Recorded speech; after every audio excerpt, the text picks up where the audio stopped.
Hello, Professor. My name is Esteban Zeferino, and I am a full time student at Santa Ana College. I am working towards getting my associate's degree in political science, where I will transfer to a Cal State or the UC system by the fall of 2024.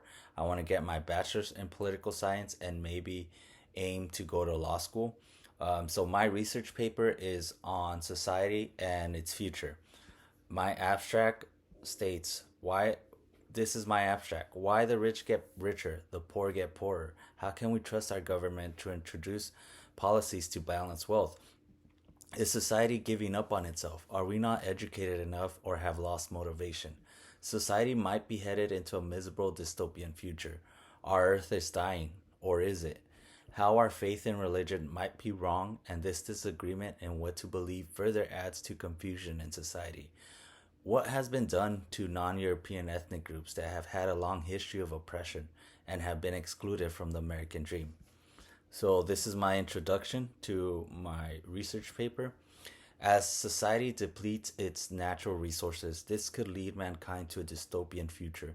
The economic wealth gap has increased, leaving many low income individuals to fend for themselves. The US is not only getting pressure to look after its citizens, but minority groups continue to speak up demanding their rights and equality. How far will the government go to keep its national status of a superpower? And now we move on to question number two. With countless organizations, individ I mean, sorry, we move on to question number one. With countless organizations, individuals, and policies in place to address societal and global issues, we grow farther apart and deeper in our problems. But do you see a valid solution to an equal distribution of wealth and access? And to start off this answer to this question, what is the wealth distribution looking like now? Well, let's look at a graph. So this graph was published by USA Today and I got this graph at usatoday.com. It was published December 6th, 2023. So it does have the most current numbers. And basically, this graph um, says that the wealth in 1990 was the top 1% of top earners owned about 5% of the overall wealth, while the middle class, they owned about 39% of all wealth. And then as they say, the rich get richer and the poor get poorer, or in this case, the middle class every year earns less and less of the total wealth. So that brings up in 2005, the top 1% of earners have 25% of total wealth, while the middle class has gone down and they only have 30% of total wealth. And by 2023, middle class has 26% of all wealth, while the top 1% has 27% of all wealth. So, what does it mean? In conclusion, that means that the top 1% earners today own more wealth than the entire nation's middle class. The middle class is about 60% of the population, and like the graph said, they only owe 26% of all wealth. So, who are these top 1% that own the 27% of all wealth? Well, these top 1% earners are people like Jeff Bezos, Elon Musk. It's a lot of like low profile business people too, like people who own like car dealerships, private businesses. Someone who owns like 8 Jiffy Lubes is also included in the top 1% of earners. The low income Americans, they make up the bottom 20% of income, and they own only 3% of the nation's entire wealth. So this is a big wealth gap that has been created. So what causes growing inequality? Well, an article on nber.org by the National Bureau of Economic Research. This article titled "The Causes of Rising Income Inequality." So basically, this article states that a few things that the 1% has that makes them generate a huge amount of wealth are real estate. They control a large portion of real estate wealth. Stocks. They hold a great deal of equities and mutual funds. And also, like, are private business owners. The upper 1% owns nearly half of all private companies' wealth today. During difficult times like in the recession in 2008, these people did fairly well because they owned homes, stocks, and had their own business and retirement accounts that is saving them money. So why is the middle class not owning real estate? Why is the middle class not owning stocks or starting their own business? Well, one one reason is highlighted in on this podcast. This podcast I retrieved it from the website npr.org. It's called Planet Money Podcast, episode 772, titled Small Change. So, this podcast states that productivity is growing slow. There are no new innovations that has caused money among the middle class or low income population. This is what they call the productivity paradox.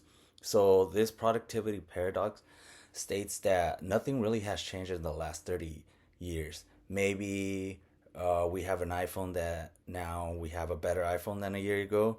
But whereas during the Industrial Revolution and the invention of the internet brought about new technology, society has not really advanced in production in these last few decades. I mean, like in the 1930s, we had horses as transportations, and now we have cars and planes. But a few 20 years ago, we had cars, but now we still have cars. We might have electric cars, but that doesn't really solve any of our problems or create any innovating way of living. in a way, society has, in a way, society has become comfortable in their situation, and that what product paradox tries to explain. Society has all this technology and resources to take us forward, but instead we have become more complacent to the same technology. But more importantly, how can we close this income gap? Again, why is the middle class not investing in money, stocks, and real estates? Well, here I'm going to reference an article published by USA Today at usatoday.com. It states that education plays a key role in knowing how to invest, when to invest, how to manage money. Those in the top 1%, their education is paying off big time right now. But the way I see it, the middle class might be doomed from the start. The middle class, they are attending public schools where the education is not the best. People from low income barely graduate and secure minimum wage jobs. They do not have the means to go to a 4-year college or learn about the stock market.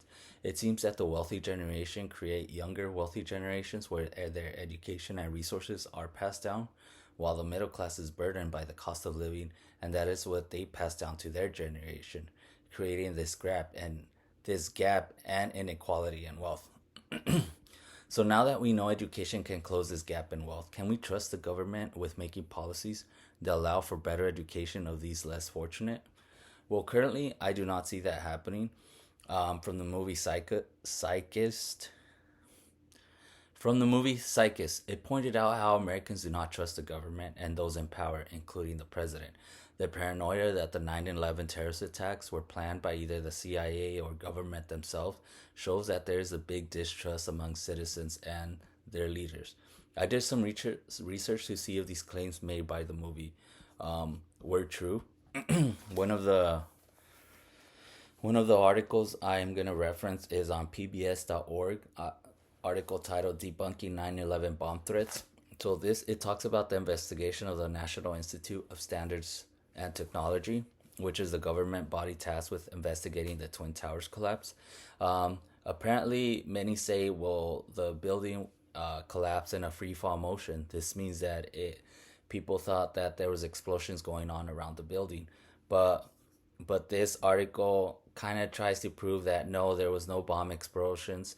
You know, the dust that the explosion that we saw at the bottom of the building when the planes crashed at the top, it was just like the compressed air from the building escaping through the bottom levels, and it was not a bomb. That was what the puff of smoke was. And people were in the zeitgeist mentioned, like, well, there was molten lava. You know, why is there molten lava unless there was something really hot?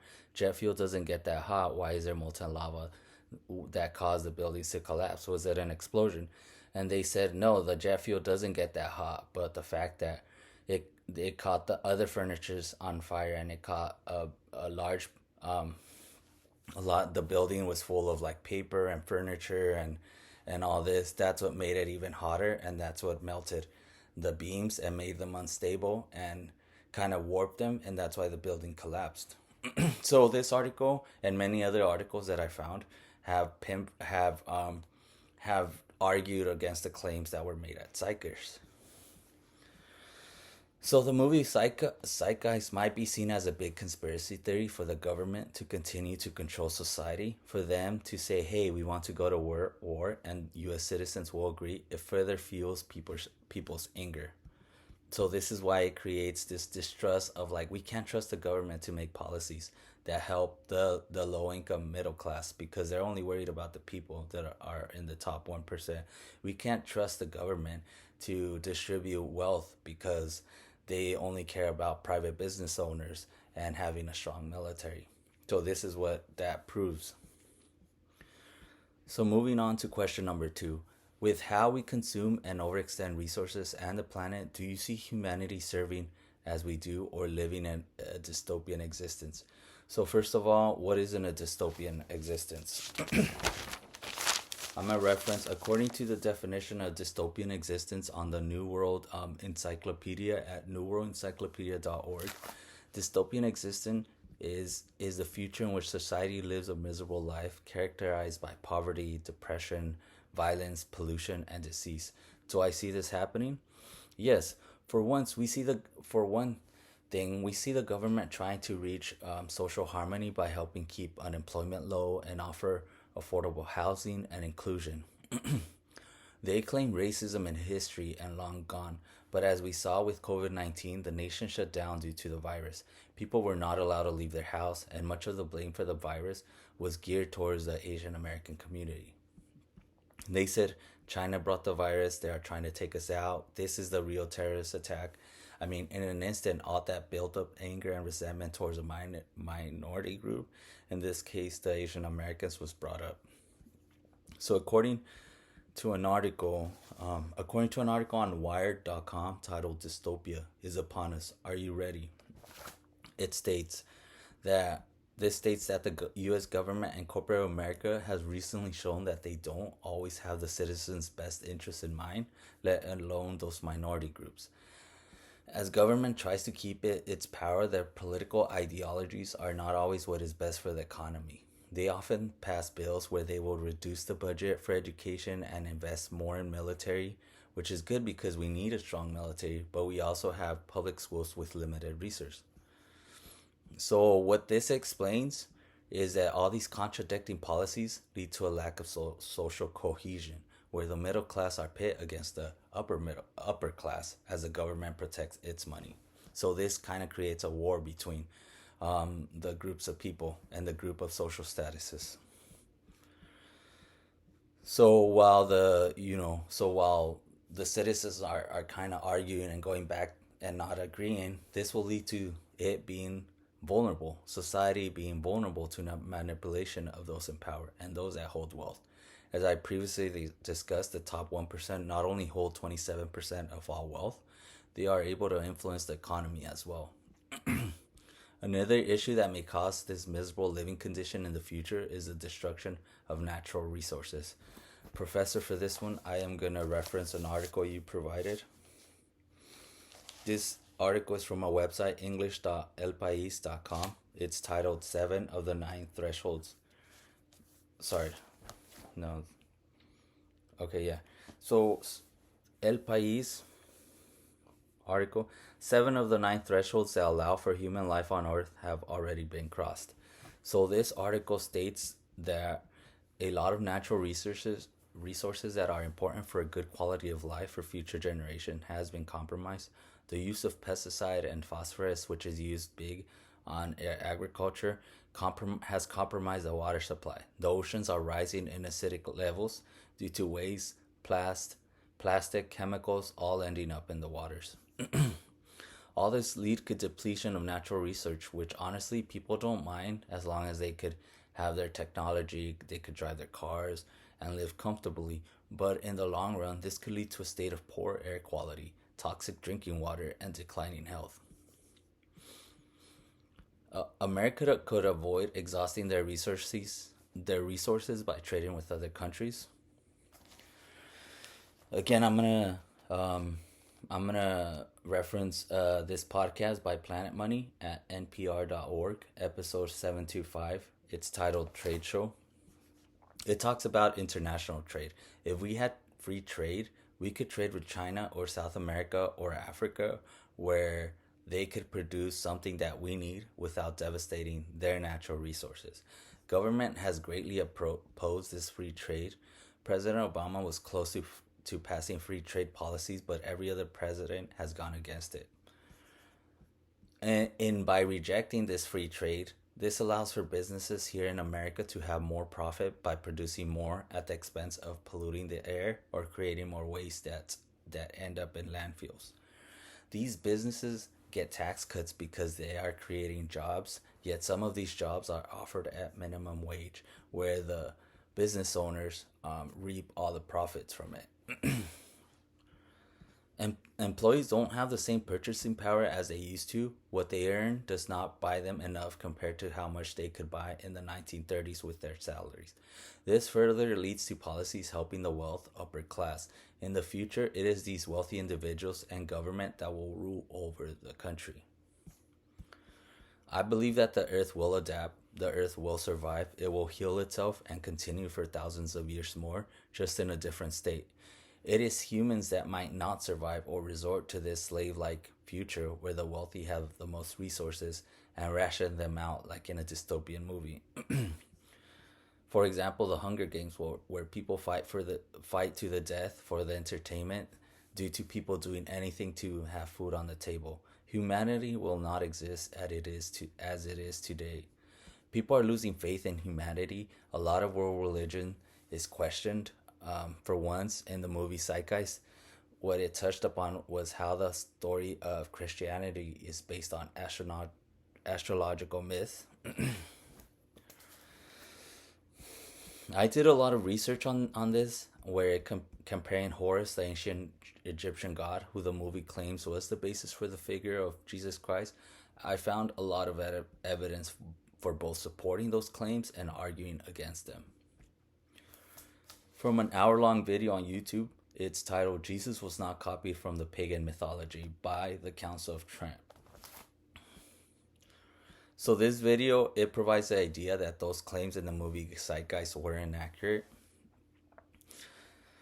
What I see in this situation is that there is so much information available on the internet, people do not know what to believe or who to believe. This creates this social incoherent where we are all not of the same mind, thinking alike. We are at odds with each other, our beliefs is clashes, and this makes it easy for the government to slowly come in and exploit the social incoherent and start running things their way. This confusion adds to a path of a miserable dystopian existence. It makes us vulnerable as we stand divided on our beliefs and do not have reliable information. All this adds to a more certain dystopian existence and a change from the way of that we're living from right now.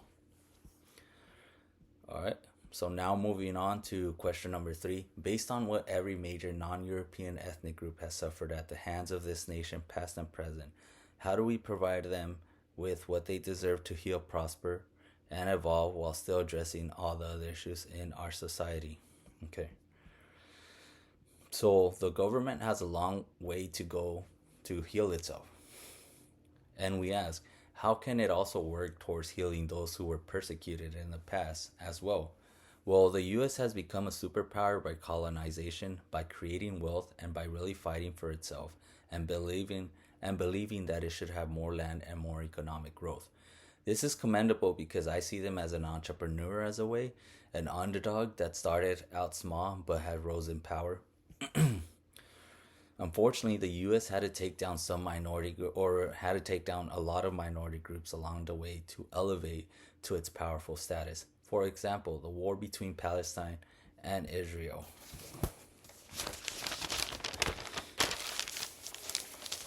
So an article on NewYorkTimes.com titled "The Road to 1948." This was published February 1st, 2024. So a few days ago, it states how the U.S. has a history of selling weapons to the Israelites. These weapons are used against the Palestinians as Israel is trying to take their country by force. The U.S. has collaborated with Israelite militaries in production of drones and other technological weapons that are now used against Palestine to keep them under attack. U.S. is in essence not attacking the Palestinians, but indirectly funding the war against them. This leads to questioning, well, how can the U.S. continue being the superpower it is? The superpower it is if it does not sell to other countries, if it does not strategize its economy, if in turn they have to make deals with the devil to keep their citizens empowered. And that is the thing, that the U.S. worries about their citizens and not the Mexicans, the African Americans, the indigenous people. To them, they already offered help and reparations are being made. They could do more, in my opinion, in striving to heal together. So, for example, an article at fordfoundation.org titled "What It Will Take to Heal Racial Divisions and Transform the U.S. Justice System." Okay, so this article states that activists must be willing to sit down with politicians and those policymakers. They should aim at coming at an agreement where demands are not too high, like defund the police, and the policymakers and politicians are not making anything they are not coming up with a simple idea, as using body cams on police. As Americans find importance in funding the military, police officials should also be giving resources to educate their staff and implement rules that deter cops from racially profiling, or using excessive force against someone in a minority group. Policies that stem from the war on drugs in 1970s, that aimed at reducing the illegal drug trade in the U.S., led to many low-income individuals detained on any kind of drug offenses. The criminal justice this war on drug policy that they passed in 1970s was aimed at like trying to deter the drug trade into the U.S. But most of the ones that were affected was the low income and those minority groups. So in a way, they were the ones targeted, and they were the ones that were had the most consequences from these strict policies. And as a result, the criminal justice system were overloaded, prisons became overcrowded, and most of these victims were of minority groups, as I mentioned. Sorry. As the prison system itself is a business, a bigger budget should be given to the public system, because the prison system is a business, but yet the public school system is not funded enough. Research has shown that education is a key to a better quality of life for minority groups. So I found this article. It was very interesting. An article on WhiteHouse.gov. It addresses statements made by Vice President Kamala Harris. It states that there is talks in making a comprehensive immigration reform bill to take to Congress. They are still set on providing more funding for border security, but are looking to pass for naturalizations for those undocumented students. Immigration laws have made it hard for the undocumented students to find jobs and focus on higher education when they are labeled as criminals. The nation is one of immigrants. The U.S. was founded on immigrants. Immigrants has helped strengthen the economy. Diversity in America is a strength.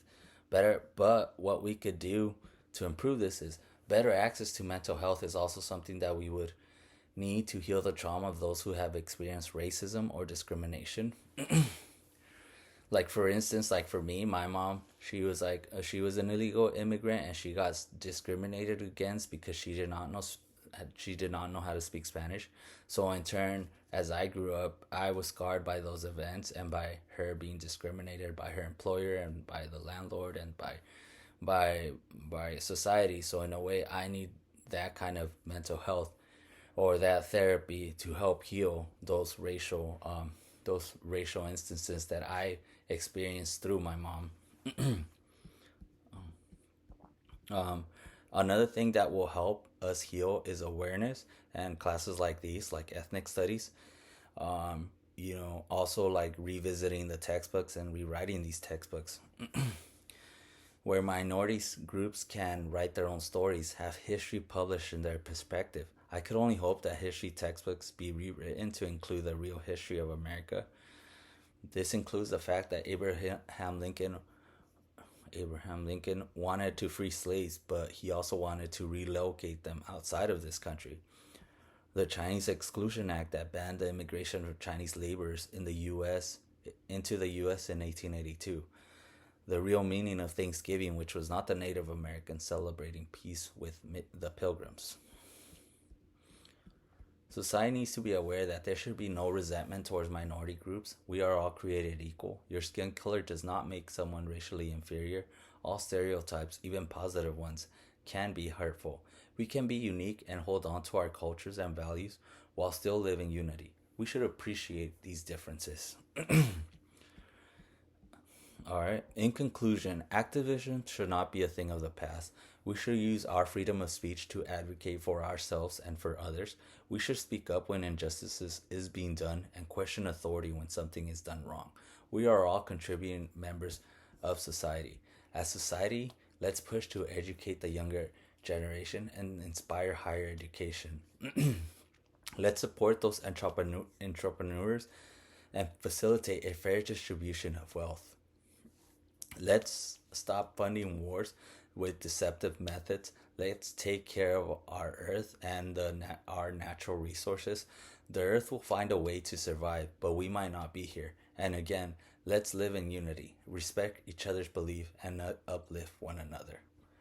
Thank you, Professor. This was an amazing class, and that ends my research paper on society and the future.